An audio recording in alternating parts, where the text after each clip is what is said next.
തേടി തേടി തേടി തേടി തേടിപ്പോകുന്നേ, നീ തേടിപ്പോകും കാര്യം നിന്നുള്ളിലിരുന്ന് ചിരിക്കുന്നേ, നീ തേടിപ്പോകും കാര്യം നിന്നുള്ളിലിരുന്ന് ചിരിക്കുന്നു.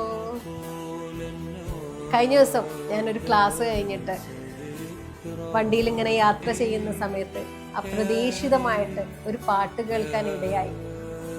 അത് ഷഹബാസ് അമൻ പാടിയതാണ്. ആ പാട്ടിന്റെ വരികളാണ് ഞാനിപ്പോൾ പാടിയത്. അതായത് മനുഷ്യരെല്ലാവരും സത്യത്തെ തേടിക്കൊണ്ടിരിക്കുകയാണ്, എന്താണ് യാഥാർത്ഥ്യം എന്നറിയാൻ വേണ്ടിയിട്ട്. ആ പാട്ടിൽ പറയുന്നുണ്ട്, നീ ഒന്നും തേടേണ്ട ആവശ്യമൊന്നുമില്ല, നീ തേടിക്കൊണ്ടിരിക്കുന്നത് എന്തോ അത് നിന്റെ ഉള്ളിൽ തന്നെയാണ്. നീ തന്നെയാണ് ആ സത്യം, നീ മാത്രമാണ് ആ സത്യം, നീയാണ് ആ യാഥാർത്ഥ്യം എന്ന് തിരിച്ചറിയും.